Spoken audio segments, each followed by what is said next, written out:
উত্তরবঙ্গের পরিস্থিতির দিকে নজর রাখতে হবে, তার কারণে এখনো পর্যন্ত সেখানে বিভিন্ন জায়গায় ত্রাণ সামগ্রী গিয়ে না পৌঁছানোয় সমস্যার মধ্যে রয়েছেন দুর্গতরা। যেই ছবিটা আপনারা দেখতে পাচ্ছেন, বিধ্বস্ত কার্যত ধূপগুড়ি একাধিক এলাকা, ধূপগুড়ি বিধ্বস্ত এলাকায় রিপাবলিক বাংলা পৌঁছে গিয়েছে, এমনকি ক্ষতিগ্রস্ত হয়েছে একাধিক ঘরবাড়ি, মাথার ছাদ হারিয়েছেন অনেকেই, ত্রাণ না পেয়ে হাহাকার দুর্গতদের।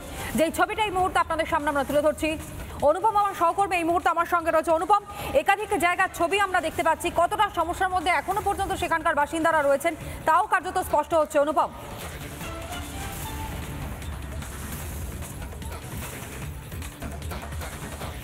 দেখো ভয়ঙ্কর পরিস্থিতি। আমি অতীতে আমার জীবনে আমি বহু বন্যা কভার করেছি, কিন্তু এরকম ক্ষয়ক্ষতি আমি দেখিনি। দেখো, একটা বাড়ির ছবি দেখাচ্ছি শুরুতে, তুমি একটু দেখো। এটা একটা বাড়ি ছিল, এখন আর বাড়ি নেই। গ্রামবাসীরা তারা এখানে যারা রয়েছেন তারা বলছেন গত কয়েকদিন তারা খেতে পাচ্ছেন না, কোনো ধরনের সরকারি কোনো পরিষেবা তাদের কাছে আসছেন না। প্রশ্ন হচ্ছে সরকারি লোকগুলো কোথায় গেছে? যাদের এই সমস্ত গ্রামের মানুষদের খোঁজ খবর নেওয়া দরকার এই রকম বিপর্যয়ের সময়, সেই বিডিও এসডিওরা কোথায়? কেউ আসছেন না এখানে। আমি একবার সরাসরি তার সাথে কথা বলবো। সরকারি কোনো লোক এসে কোনো ত্রাণ দিচ্ছে? না না না, কোনো ত্রাণ দিচ্ছে না। খুব অবস্থা তো খুব কাহিল। আমাদেরকে খাওয়া দাওয়া সরকার ইসের থেকে দিচ্ছে, ওই কোম্পানি, তারপরে ব্যবসায়ী সমিতি, নানান এইগুলো আসতেছে। সমস্যা হচ্ছে আপনার? আমাদেরকে তো প্রচুর সমস্যা। আমাদের তো বাড়ি ঘর নাই, সব জল এলাকা হয়েছে। আমাদের চপ চলে গেছে, বাচ্চা কাচ্চা নিয়ে আমাদের ঠাই নাই। আমাদেরকে বাড়ি ঘর করে দেয়। সরকারের তরফ আসে নাই, সরকারের তরফ থেকে কেউ আসে নাই। আমরা খুব অসহায় আছি।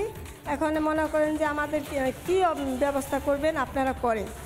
কোনো খোঁজ খবর নিচ্ছে না, কোনো খোঁজ খবর কিচ্ছু নাই এখানে আমরা চাচ্ছি বাঁধটার কাজ হোক, বাঁধের কাজ হলে পরে এখানে যদি কিছু বালি টালি ফেলে ঠিক করে দেওয়ার সুবিধা করে তাহলে আমাদের সুবিধা হবে। আর যদি এখানে কিছু না করে, যে কেউ আসুক, আমরা এখানে কিছু করতে দিব না। সরকার কেউ আসছে না? বিডিও এসডিও কেউ না? না না না, কেউ আসতেছে না। আমরা খালি পাবলিকের সাহায্য পাচ্ছি, ওইটার জন্য বাইচে আছি। পঞ্চায়েত আসছে, পঞ্চায়েত আমাদের ভালো আছে। পঞ্চায়েত আসছে? হ্যাঁ, পঞ্চায়েত আসছে, কিন্তু বিডিও এসডিওরা কেউ? না না না, সরকারি কোনো পরিষেবা কোনো কিছু পাচ্ছি না। পাবলিকে আমাদের খাওয়া টাওয়া দিচ্ছে, সরকারি কোনো ঘর আছে না? সব ভেসে গেছে? বাড়িঘর তো সব ভেসে গেছে, সব ভেসে। কতগুলো বাড়ি ছিল? এমএলএ মহাশয় পাকা রাস্তা দিয়ে বেড়াচ্ছে, মানে শুকনো জায়গা দিয়া, অঞ্চল দিয়া ওইদিকে, কিন্তু আমাদের ভাঙা বাড়ি ঘরে এখানে আসছে না।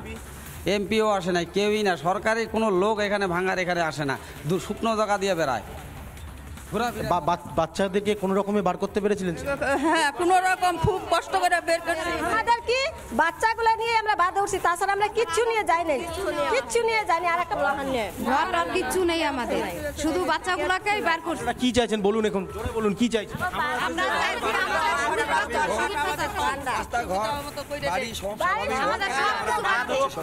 এখানে বাদ হোক, কাজকর্ম ভালো করে করুক, সরকারের কাছে এটাই আবেদন করতেছি যে তাড়াতাড়ি করে। আসছে না? এখানে কেউ আসছে না। আমাদের দাবি এখন আমাদের বাড়ি ঘর টর একটু আগের মতন যেরকম ছিল ওরকম করে দেখ, বাঁধটা মেরামত করুক, এটাই আমরা এখন চাচ্ছি। বিডিও সাহেব এখানে আসেনি। বিডিও সাহেব যেদিকে শুকনা ওদিকে দিয়ে বেড়াচ্ছে। বিডিও সাহেব এখানে আজ অব্দি এখনো আসেনি। মেন যে স্পটে লোকেই আসেনি। প্রধানও আসে এইখানকার, প্রধানের বাড়ি, প্রধানের বাড়িও আমাদের বাড়ির পাশে, এমএলএও আমাদের বাড়ির পাশে, বেশি দূরে না। আর বিডিওতে ওনাদের বাড়িতে অনেক দূরে, কিন্তু এরাও আসে নাই। এইখানকার যে লোকাল নেতা এরাও কেউ আসে নাই, কোনো পার্টির থেকে আসে নাই। তাহলে আমরা ভেসেই যাই। তার থেকে সরকার আমাদেরকে বিষ দেখ, বিষ খায় নেই, এটাই ভালো হবে। সরকারের তার থেকে আমাদেরকে বিষ দেখ, সবাইকে বিষ খায় নেই, একবার আত্মহত্যা করে দিই। যে পরিস্থিতিতে আমরা আছি আর কি, মানে এখন মনে হয় যে বিষ ছাড়া কিন্তু উপায় নেই, আমাদের বিষেই খাইতে হবে আমাদের। বলছি কি যে বীজ ছাড়া আমাদের কোনো উপায় নেই। যত তাড়াতাড়ি সরকার আমাদের সাহায্যের হাত যেন বাড়িয়ে দেয়, যাতে আমরা যত আমাদের ফ্যামিলি আছে সবাই যেন অতি তাড়াতাড়ি স্বাভাবিক হয়, এটাই আমরা সরকারের কাছে আবেদন করছি। দ্রুত সরকার যেন আমাদের কাছে পৌঁছায়, জনগণের এটাই আবদার। বলতে চাই আমি সরকারকে, দাদাকেও বলতে চাই, দিদিকেও বলতে, সকলকে বলতে চাই, অনুরোধ করছি আমাদের এখানে যে অতি সহজে তাড়াতাড়ি আমাদের সঙ্গে দেখা করে, এটাই আমাদের। গ্রামের মানুষ বলছেন যে তাদেরকে বিষ দিয়ে দেওয়া হোক, তারা আত্মহত্যা করে ফেলবেন। একটা মানুষ তখন মরতে চায় যখন তার জীবনের সব কিছু শেষ হয়ে যায়, আর এই মানুষগুলোর সব কিছু শেষ হয়ে গেছে।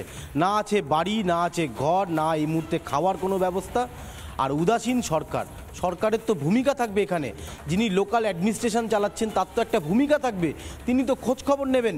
আচ্ছা, যখন জল জমেছিল তখন তিনি আসতে পারেননি, এখন তো আর জল নেই, সংবাদ মাধ্যম পৌঁছে যাচ্ছে, সাধারণ মানুষ, কিছু এনজিও আসছে, কিছু সাধারণ মানুষ, ব্যবসায়ী সমিতি, তারা এখানে আসছেন। আর যাদের সত্যি এখানে আসার কথা, যাদের সত্যিই সাহায্য দেওয়ার কথা, যাদের সত্যিই ত্রাণ দেওয়ার কথা, তারা এখানে আসতে পারছেন না। কেন আসছেন না? মুখ্যমন্ত্রী যে দাবি করেছেন সেই দাবিটা তাহলে সর্বৈব বলা যেতে পারে ভাওতা, কারণ এখানকার মানুষজন তারা বলছেন যে কোনো রকম সরকারি অনুদান, সরকারি ত্রাণ, সাহায্য কোনোটাই তাদের কাছে এসে পৌঁছায়নি। কিন্তু মুখ্যমন্ত্রী মমতা বন্দ্যোপাধ্যায় তিনি স্পষ্ট দাবি করেছেন যে সব জায়গায় ত্রাণ পৌঁছে গিয়েছে।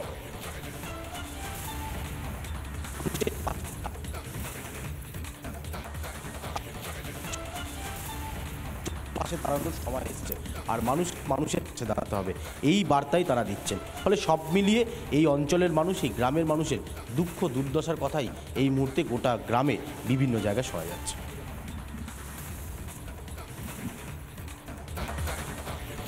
বেশ অনুপম, তুমি নজর রাখো এবং প্রত্যেকটা মুহূর্তে আপনাদের সামনে সেই ছবিগুলোই আমরা তুলে ধরছি। একদিকে মুখ্যমন্ত্রী মমতা বন্দ্যোপাধ্যায় তিনি দাবি করছেন, বিধ্বস্ত এলাকায় তিনি গিয়েছেন, ঘুরে দেখেছেন এবং দুর্ভোগের ছবিটাও তিনি স্পষ্টত জানতে পেরেছেন, যে কারণে ত্রাণ প্রত্যেকটা জায়গায় অতি শীঘ্র পৌঁছে দেওয়ার এবং পৌঁছে যাওয়ার দাবি পর্যন্ত মুখ্যমন্ত্রী মমতা বন্দ্যোপাধ্যায় করেছেন। কিন্তু তারপরও বেহাল ছবিটাই কিন্তু ধরা পড়ছে, মাথার উপরে ছাদ নেই, অন্নটুকুনি পর্যন্ত নেই, মুখে তোলবার মতন তারা ত্রাণের জন্য দাঁড়িয়ে রয়েছেন, কিন্তু সরকারি সাহায্য তাদের কাছে গিয়ে পৌঁছচ্ছে না, এমনটাই অভিযোগ করছেন ধূপগুড়ির বাসিন্দা।